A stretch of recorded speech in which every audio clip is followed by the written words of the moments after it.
À l'événement de la soirée, évidemment. Il faut d'ailleurs lire ce que dit Marine Le Pen à ce sujet, qui parlait au service politique TF1 LCI, qui salue cette annonce de la Cour d'appel de Paris, qui confirme avoir été saisie ce jour de 3 appels formés à l'encontre de la décision rendue le 31 mars 2025 par le tribunal judiciaire de Paris. Et elle examinera ce dossier dans les délais qui devraient permettre de rendre une décision à l'été 2026. Est-ce que c'est là la voie étroite dont parlait l'avocat de Madame Écoutez, Marine Le Pen a eu raison d'être combative, et de ne pas baisser les bras, puisqu'en effet, cette perspective laisse la possibilité aujourd'hui que Marine Le Pen puisse être in fine candidate en 2027. Une autre, d'ailleurs, information importante a été révélée, puisque Éric Ciotti, vous l'avez vu, dépose une proposition de loi qui est censée remettre en cause donc potentiellement l'exécution immédiate de cette fameuse inéligibilité. Une proposition de loi qui sera examinée en juin et qui donne l'occasion, je le dis, de faire front commun pour le centre-droit, pour la droite, pour une fois ensemble, pour la démocratie, mais aussi pour le droit de la droite à exister, à présenter des candidats. Parce que je le dis, c'était hier François Fillon, c'est aujourd'hui Nicolas Sarkozy, c'est Marine Le Pen. Demain, ne nous y trompons pas, face à une justice politisée de gauche, ce sera potentiellement Bruno Retailleau, ce sera potentiellement Laurent Wauquiez et d'autres. Et donc voilà, j'en appelle solennellement à cette droite, pour une fois, par pitié, mettez de côté la tentation, évidemment, de régler ses comptes partisans et soyons capables de nous mettre ensemble pour défendre ce droit de la droite à exister et à présenter des candidats. Est-ce qu'il y a un lien, selon vous, c'est-à-dire cette décision, alors la justice est toujours indépendante, mais enfin, quand même, il y a eu certains appels du pied, y compris M. Darmanin, public, en disant ce serait bien qu'il y ait des délais raisonnables. Est-ce que, selon vous, il y a une forme de sursaut de réaction ? Oui, je pense qu'il y a une forme de prise de conscience de la pente dangereuse vers laquelle nous avançons depuis maintenant longtemps. Tout ça s'inscrivant dans une tendance générale d'un gouvernement des juges, avec des juges militants qui sont de moins en moins complexés à imposer leur agenda et leur vision. Parce que c'est vrai sur les politiques de droite, quand même, disons-le, parce que quand il s'agit de Jean-Luc Mélenchon sur une affaire similaire qui est lancée depuis maintenant des mois et des mois, il n'y a aucune mise en examen qui apparaît. Sur François Bayrou, pareil, sur une affaire relativement proche, on voit une relaxe. Quand il s'agit de Marine Le Pen, en revanche, c'est la peine maximale. Et quand c'est Nicolas Sarkozy, évidemment, n'en parlons pas, et François Fillon à l'époque. Donc il y a, je crois, une prise de conscience, je m'en félicite. Maintenant, il faut qu'elle se concrétise. Il faut qu'en juin, une majorité soit obtenue par cette alliance large des droites qui permette, en effet, de remettre en cause cette disposition inique qui consiste à pouvoir priver Marine Le Pen d'un recours et donc d'être inéligible de manière immédiate. Prenons exemple sur ce qui s'est passé en Italie. Au moment de l'affaire Salvini, quand là encore le gouvernement des juges s'en est pris à Matteo Salvini, souvenez-vous, qui avait refusé de recevoir sur les côtes italiennes un bateau de migrants. Il avait été poursuivi par la justice pour séquestration, ce qui est quand même complètement délirant. Et à l'époque, toute la droite italienne, jusqu'au centre droit, avait fait bloc pour défendre Matteo Salvini face à cette justice unique de gauche. Est-ce que vous faites un lien ? Vous avez mentionné l'affaire Fillon en 2017. Est-ce que pour vous, il y a une ligne de continuité en ce qui s'est passé en 2017 et là maintenant en 2025 ? Alors les affaires n'ont évidemment rien à voir. Mais ce qui était révélateur à l'époque de François Fillon, c'est la célérité évidemment du calendrier judiciaire qui n'était pas anodin et qui a de fait empêché à l'époque un candidat présidentiable potentiellement vainqueur de l'élection présidentielle de pouvoir se présenter. Et nous sommes dans le même cas de figure avec Marine Le Pen. On n'est pas face à une candidate lambda, on est aujourd'hui face à la favorite des sondages. Et là où je suis quand même étonnée, c'est qu'on ait encore des voix pour nous expliquer qu'il ne s'agit pas d'une décision politique et qu'il n'y a pas de justice politique dans notre pays. Si vous regardez en détail les motivations, objectivement, il n'y a pas de doute. Quand on parle de Marine Le Pen comme potentiel trouble à l'ordre public, mais on croit rêver. Et quand on regarde, mais en juin dernier, le communiqué du syndicat de la magistrature, qui, je rappelle, représente quand même un tiers des votants aux élections professionnelles des magistrats, qui dit, je cite, « Le syndicat de la magistrature appelle l'ensemble des magistrates et magistrates, ainsi que toutes celles et ceux qui participent à l'activité judiciaire, à se mobiliser contre l'accession au pouvoir de l'extrême droite. » C'est pas de la justice politique, ça ? C'est revendiqué comme tel. Voilà. Je signale d'ailleurs que Sophie Primas, la porte-parole du gouvernement, à l'instant, sur ce plateau, on lui donnait cette citation, disait, oui, il y a eu un problème là, et elle appelait le syndicat à être plus neutre. Mais excusez-moi, mais c'est très longtemps qu'il y a un problème. Le mur des cons, souvenez-vous-en, qui avait fait une grande polémique à l'époque, était déjà un scandale. Mais sur votre plateau même, c'est assumé par la gauche. Marine Tondelier, ici même sur votre plateau, qui explique, mais oui, mais c'est tout à fait normal qu'aujourd'hui, la magistrature se mobilise contre l'extrême droite, parce que, soi-disant, l'extrême droite menaçait l'état de droit. Donc, il y a une forme de décomplexion totale de la gauche à assumer aujourd'hui cette prise de position. Est-ce que vous admettez cependant que le RN a poussé le bouchon très loin ? On l'a dit ici, dans les pratiques d'assistants parlementaires, il y a eu à boire et à manger dans tous les partis, dans tous les pays, depuis très longtemps. Mais là, c'est vrai ça a duré très longtemps, ça représente beaucoup d'assistants parlementaires, ça représente beaucoup de cas extrêmes. Est-ce qu'effectivement le RN a poussé le bouchon beaucoup je vous le dis non, pour une raison simple, c'est que dans cette affaire, il n'y a pas, rappelons-le quand même, c'est important de le dire aux Français, il n'y a pas de corruption, il n'y a pas d'enrichissement personnel, il n'y a pas d'emploi fictif. Il y a un débat avec le Parlement européen, dans une affaire d'ailleurs qui a été orchestrée par des adversaires politiques, puisque c'est la gauche à l'époque du Parlement européen qui amorce cette affaire contre le Rassemblement national, sur le périmètre des travaux des assistants. Mais moi, ce qui me choque, si vous voulez, dans cette affaire, au-delà du débat sur le fond, c'est la dureté, une fois de plus, et la sévérité de la peine à l'encontre de Marine Le Pen. Je me suis penchée sur des affaires très récentes, vraiment très récentes, parce que j'en aurais des dizaines à vous citer, qui démontrent, si vous voulez, le deux poids, deux mesures, et le scandale d'autant plus grand vis-à-vis de Marine Le Pen que nous évoluons dans un laxisme du quotidien. Là, je vous parle d'affaires qui se sont déroulées entre janvier et février de cette année. Un Algérien clandestin qui a été condamné à seulement 10 mois pour violence et rébellion contre un policier. Assim et Nasser, qui sont deux frères qui ont agressé pas moins de 12 soignants à l'hôpital, entre 3 et 6 mois de prison. Un dealer numéro 2 d'une organisation qui dealait de la cocaïne, qui a pris seulement 2 ans de prison. Un ex-magistrat qui proposait de violer sa fille de 13 ans, qui a pris 3 ans de prison avec sursis probatoire. Un homme qui a agressé sa fille pendant près de 8 ans, qui a pris 1 an de prison. Voilà un certain nombre d'affaires que je vous cite, je pourrais vous en citer des dizaines, où on a quand même des cas de véritables troubles à l'ordre public, des agresseurs, des violeurs, des dealers, et qui prennent une peine de prison moins importante que Marine Le Pen. Excusez-moi, il y a quand même un problème. Quel que soit ce débat, quel que soit, disons, le bilan et le passif de ce qui s'est passé, le résultat, c'est que pour l'instant, Marine Le Pen est inéligible. Et on comprend bien qu'il y a un coup de théâtre ce soir, c'est cet examen de l'appel avec un procès d'appel à l'été 2026. Mais disons les choses, il y a peu de chances, du point de vue du RN, que la même justice tout à coup, changent complètement et disent non, on renonce complètement à l'éligibilité. Est-ce que vous croyez encore à Marine Le Pen candidate en 2027 ? Déjà, il y a de l'espoir. Et il y en a plus qu'il n'y en avait hier. Parce que, contrairement à ce que vous dites, c'est vrai qu'on peut imaginer que l'appel confirme, mais enfin l'appel peut aussi changer. Voilà, je veux dire, le principe même d'ailleurs d'un recours et d'un appel, c'est de faire la démonstration qu'on peut se tromper en première instance. Je note d'ailleurs que cette même magistrate qui a condamné Marine Le Pen en première instance s'est elle-même trompée par le passé. Il y a quelques mois de cela, elle a relaxé l'ancien ministre socialiste Olivier Dussopt dans une affaire de favoritisme, alors même qu'il a été condamné en appel quelques mois plus tard. Parfois, en l'occurrence, l'appel ne confirme pas toujours exactement, ouais. Et en l'occurrence, ça montre aussi que cette magistrate peut se tromper, ce qui est quand même intéressant. Mais quand c'est un socialiste, en revanche. Voilà. Donc, ce qui est intéressant, c'est que, en effet, cet appel la justice peut revenir à la raison, et surtout, j'y reviens. Entre-temps, il y a cette proposition de loi déposée par Éric Ciotti qui peut changer complètement la donne, parce que s'il y a une majorité à l'Assemblée nationale en juin pour faire sauter l'exécution provisoire, donc immédiate de l'inéligibilité, ça veut donc dire qu'une loi pénale plus douce n'étant pas rétroactive, Marine Le Pen deviendra tout de suite de nouveau potentiellement candidate et que l'appel ne pourra pas, une fois de plus, s'appliquer immédiatement sans que la cassation, pardon pour ces explications juridiques, mais sans que la suspension vers la cassation ne soit d'abord épuisée. Est-ce que ce sera tenable politiquement ? Les mois passent, on se rapproche de 2027. Vous savez, comme moi, beaucoup diront, au fond, il y a un candidat de rechange, c'est Jordan Bardella, les sondages font qu'il est très haut aussi. Oui, il y a certainement beaucoup de vos électrices et des électeurs, je veux dire au sens large, RN et satellites, et évidemment dans le parti qui se diront au fond, ça ne peut pas durer éternellement. Mais ça doit être tenable. Nous n'avons pas le choix. Je veux dire, nous sommes face à un tel scandale judiciaire et démocratique que si nous lâchons sur cette affaire, si nous n'allons pas au bout de l'opportunité de permettre la candidature de Marine Le Pen, une fois de plus, ça pourrait créer un précédent extrêmement grave. Nous inscririons alors... Est-ce que vous entendez même, ceux qui disent... Peut-être qu'il a plus de chance. C'est le fameux argument selon lequel le nom Le Pen, la famille Le Pen, a été par certains côtés un atout, mais aussi par certains côtés une limite. Je sais que beaucoup rêvent de la délepénisation finalement du paysage politique, puisque ma famille depuis près de 50 ans est celle qui a, on va dire, dérangé et contrarié la confortable alternance qui passait du centre droit au centre gauche avec des gens qui avaient l'habitude de travailler ensemble et qui étaient ravis de pouvoir ainsi se partager le pouvoir. Donc je comprends que certains espèrent cela, mais je vous le dis de toute façon, et je n'y crois pas à l'issue, même si Marine Le Pen demain était inéligible, ça ne veut pas dire Marine Le Pen illégitime.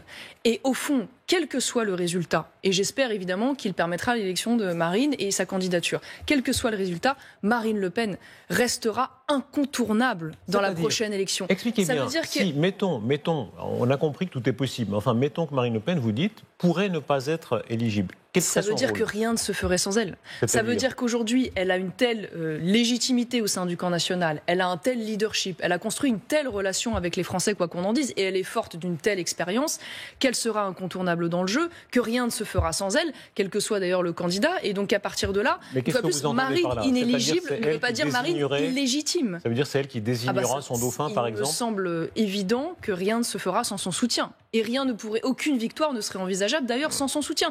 Donc en fait, ceux qui espèrent à travers cette affaire se débarrasser de Marine Le Pen, dans tous les cas se trompent parce qu'elle fera partie du jeu. Et je vous le dis, au regard aujourd'hui des nouvelles informations que nous avons, elle sera probablement la candidate du camp national et je l'espère. Est-ce que ça pourrait être vous ? Mais personne aujourd'hui ne se met dans une perspective de plan B. D'ailleurs, pas même Jordan Bardella.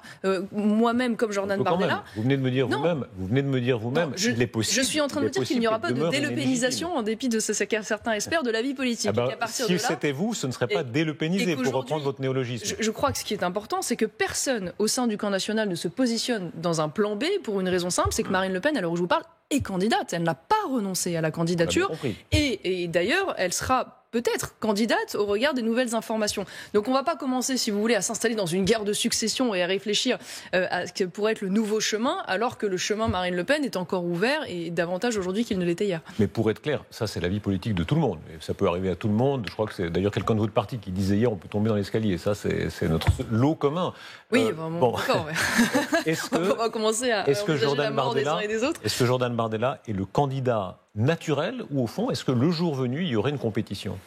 Non mais ce qui est évident, c'est que c'est l'hypothèse la plus probable. Je ne peux pas vous dire le contraire. Maintenant, on n'en est pas là une fois de plus. C'est Jordan Bardella lui-même ne se projette pas là-dedans. Et Jordan Bardella lui-même affirme aujourd'hui que de toute façon, Marine Le Pen est candidate et qu'il se refuse, et bien légitimement, et moi-même c'est la même chose, à penser à un plan B. Parce qu'à partir du moment où on ouvre cette question du plan B, ça veut dire qu'on envisage de tourner la page.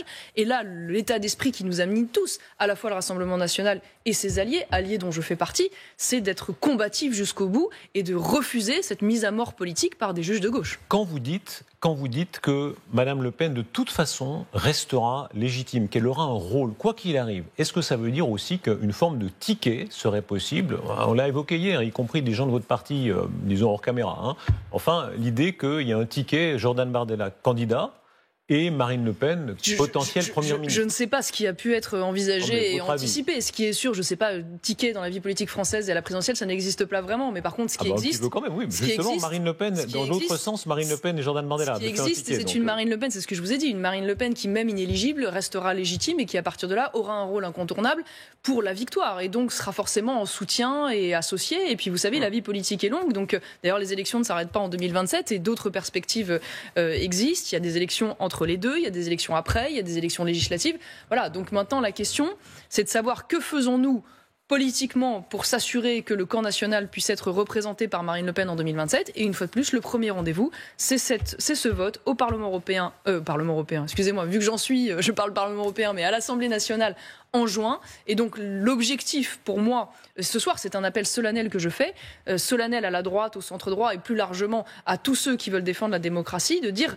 Mettons de côté notre concurrence électorale, réunissons-nous pour une fois, trouvons cette opportunité de l'union des droites, si je puis dire, mais pour une raison simple, permettre à la droite d'exister et de présenter un candidat, parce que sinon, aujourd'hui c'est nous et demain c'est vous qui en serez victime. Est-ce que c'est un appel particulier à Bruno Retailleau ? Ce soir, c'était frappant. C'est le premier à s'exprimer, un des premiers, enfin la première voix importante pour dire c'est bien qu'il y ait cet appel possible, plus rapide. C'est un des premiers aussi à dire l'exécution provisoire. Ça pose en quelque sorte un problème. Oui, je m'en félicite, mais je ne suis pas surprise parce que je pense que Bruno Retailleau est un homme sincère et structuré. Voilà, donc ça ne m'étonne pas qu'il trouve anormal de voir aujourd'hui une justiciable privée d'un recours légitime qui est quand même la base de l'état de droit. Donc je ne suis pas surprise par sa position et je m'en félicite. Mais maintenant, il faut passer aux actes. Ça veut dire qu'il y a eu des prises de position, Gérald Darmanin et d'autres. Maintenant, il faut que ça se traduise en vote en juin à l'Assemblée nationale à l'occasion de ce texte. Et donc j'espère que consigne sera passée au sein des différents partis pour que nous aboutissions à cette majorité. Marion Maréchal, c'est un événement pas seulement français, c'est un événement mondial. On écoutait tout à l'heure avec Lionel Jospin la réaction de Donald Trump, il y en a beaucoup d'autres. Mais Marine Le Pen elle-même qui dit en quelque sorte, comme à l'étranger, je suis victime d'une forme de volonté de faire taire l'opposition. Écoutez, parce que les comparaisons qu'elle a prises ont été quand même très loin et ont été assez contestées, y compris Navalny en Russie, y compris le maire d'Istanbul. Écoutez-la d'abord. Comment vont-ils pouvoir défendre M. Navalny ? Comment vont-ils pouvoir défendre l'opposant principal de M. Erdogan qui est actuellement emprisonné ? À qui allons-nous pouvoir demain donner la moindre leçon de démocratie dans le monde ? Marion Maréchal, est-ce que ça n'est pas excessif ? Je pense surtout à la comparaison avec Navalny qui a quand même été assassiné. Non, mais je crois qu'aujourd'hui, il y a en effet un certain nombre de choses au niveau international et même européen qui nous interpellent. Je veux dire, malgré tout, il y a quelque chose qui ressemble à ce qui a pu se passer en Roumanie, quand on a vu une élection annulée par le Conseil constitutionnel roumain, quand on a vu un candidat le mieux placé, en l'occurrence, au premier tour, qui a été interdit de se présenter objectivement avec des motivations extrêmement ténues. Il y a quand même, et puis un deux poids, deux mesures. Voilà, c'est-à-dire que dans ce genre d'affaires, quand c'est ceux qui sont considérés comme les populistes ou la droite nationale, on ne voit pas la même indignation. Et ce qui est curieux, c'est de voir une indignation, par exemple une indignation légitime en Turquie, quand le premier opposant Erdogan est interdit de se présenter et mis en prison pour corruption, alors que ces mêmes personnes qui s'indignent ne trouvent rien à redire lorsque, une fois de plus, dans les motivations qui sont données par cette magistrate pour empêcher Marine Le Pen de se présenter, il y a des choses qui ne sont absolument pas justifié en droit. Pardon, ça veut dire qui Quand Marine Le Pen dit le système, vous savez que certains taxent ça de complotisme. Il y a quoi ? Il y a une sorte de comité secret qui se réunit pour dire il y a des militants politiques à différents niveaux et en particulier dans la justice. Je vous ai donné tout à l'heure la déclaration du syndicat de la magistrature qui en est l'absolue démonstration, si je puis dire, et qui sont ravis de pouvoir entraver la bonne marche, si je puis dire, des élections quand il s'agit de la droite et de la droite nationale aux portes du pouvoir. Mais je vais vous donner un exemple. Je vous parlais tout à l'heure de cette affirmation délirante d'une magistrate qui explique que si Marine Le Pen était élue, il y aurait un trouble à l'ordre public et qui cite expressément sa volonté de l'empêcher de se présenter à la présidentielle. Mais j'ai envie d'aller plus loin. Cette décision, elle va même à l'encontre de la récente décision du Conseil constitutionnel. Le Conseil constitutionnel, il y a quelques jours de cela seulement, dit on ne peut pas faire valoir l'inéligibilité s'il y a une atteinte disproportionnée à la liberté des électeurs. Mais excusez-moi, mais quand on empêche la candidate favorite de se présenter, c'est précisément une atteinte disproportionnée à la liberté de millions d'électeurs. Il avait aussi défendu le principe d'exécution provisoire. Il avait dit que c'est une pesée. Oui, d'accord, mais il avait posé des conditions. Et excusez-moi, cette condition manifestement est violée. On pourrait parler aussi du fait qu'elle explique qu'il y a un risque de récidive. Mais enfin, Marine Le Pen n'est plus le présidente du Rassemblement national et elle n'est plus au Parlement européen. À quel moment le risque de récidive existe ? Donc quand vous détricotez, si vous voulez, sur le plan juridique cette affaire, objectivement, on voit bien que c'est une décision politique. Et en cela, les comparaisons faites par Marine Le Pen sont évidemment justifiées, même si là, elles sont, on va dire, repeintes derrière, soi-disant, le respect de l'état de droit. Quand bien même, est-ce que ça n'est pas votre échec ? Regardez en Europe, par exemple, les nationalistes néerlandais, Wilders est très extrémiste, mais pas lui-même, mais son parti gouverne, ils sont au gouvernement, avec les libéraux qui sont d'ailleurs le même groupe que Renaissance. Ça montre qu'en quelque sorte, ils se sont fait accepter par ce que vous appelez le système.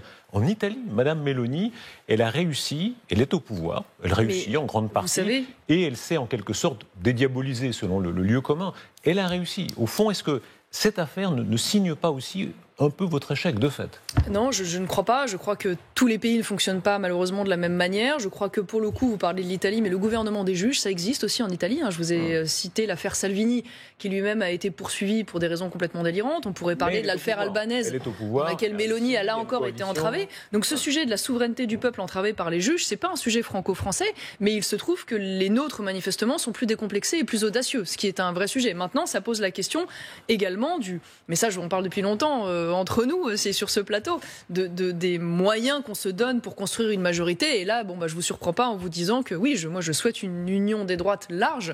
Et c'est pour ça que j'espère que cette affaire dramatique pour notre démocratie et l'image de la France, donnera l'opportunité, nos adversaires nous donnent l'opportunité de nous rassembler sur ce premier texte en juin. Marion Maréchal, l'international réactionnaire, c'est le mot qu'avait utilisé le président de la République. Alors vous y êtes à plein, vous êtes conservatrice, catholique. J'ai tous les défauts. Conservatrice, catholique, quoi d'autre? Alors effectivement, quand on lit les réactions de droite. Musk qui dit « Lorsque la gauche radicale ne peut pas gagner par le vote démocratique, elle abuse du système juridique pour emprisonner ses opposants. C'est leur manuel du jeu standard dans le monde entier. Trump Jr. La France envoie Le Pen en prison et l'interdit de se présenter. Essaie-t-il simplement de prouver que J.D. Vance avait raison sur tout ?» Il y a M. Orban qui dit « Je suis marié avec son panneau ». Medvedev.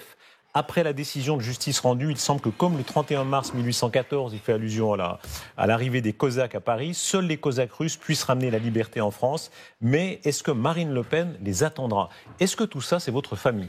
Écoutez, en tout cas, moi je tire une leçon de l'affaire Trump. Parce qu'il y a une forme de parallèle. Ça veut dire qu'à partir du moment où les juges ont décidé de vouloir persécuter Trump et enchaîner les affaires contre lui, eh bien c'est le moment où précisément il y a eu une ferveur populaire et un soutien populaire massif, et c'est probablement ce qui lui a permis en partie de remporter son élection présidentielle. Ça veut dire quoi? Donc, à la limite, pensez que paradoxalement cette affaire finira bien pour vous? Je pense que ça soude. Ça soude évidemment les électeurs RN, ça scandalise des personnes qui du coup pourraient se tourner en effet vers le camp national, ce qu'ils n'auraient pas envisagé juste avant. Et je crois que précisément ça révèle, oui, une attitude de la justice qui eh bien, permet à la droite de réagir et peut-être même de s'unir de manière inattendue. Donc en tout cas, si je devais tirer une leçon de l'expérience Trump, ce serait celle-là, et elle est plutôt positive. Alors, dans la liste, il y a quand même des gens assez infréquentables. Medvedev. Par exemple, on ne peut pas dire que ce soit un compagnonnage. Voilà. Quand le Kremlin vous vient au secours... Ça devrait d'autant plus nous interpeller. Ça veut dire que des personnes qui ne sont pas connues pour une pratique démocratique particulièrement exemplaire se permettent et ont le culot précisément de nous faire la leçon sur le dysfonctionnement de notre démocratie. Ça devrait d'autant plus nous alerter et nous scandaliser sur la gravité de la situation. Est-ce que vous faites partie d'une internationale? Quel nom vous mettez là-dessus? Emmanuel Macron disait effectivement une internationale réactionnaire. Oui, mais comment vous l'appelez-vous? Il y avait l'international communiste en d'autres temps. Oui, mais ça n'a pas de sens, puisque précisément, vous savez, la différence entre nous et les socialistes et les communistes qui se sont permis une internationale, c'est qu'eux, ils avaient une doctrine. D'ailleurs au relent totalitaire qui s'appliquait, on va dire, de manière quasi identique partout, pour le meilleur et pour le pire d'ailleurs bien souvent, là où nous sommes précisément nous, des conservateurs, et donc nous n'avons pas de doctrine totalitaire qui s'applique de force selon les territoires et selon les pays. Donc je refuse ce terme international et réactionnaire. Je ne me retrouve pas réactionnaire, je ne suis pas pour un retour en arrière. Je suis pour conserver le beau, le bien et le juste du passé qui nous a été transmis pour le meilleur de l'avenir. Marion Maréchal, merci beaucoup d'avoir été notre invitée. Je vais rejoindre nos autres invités éditorialistes sur, évidemment, en particulier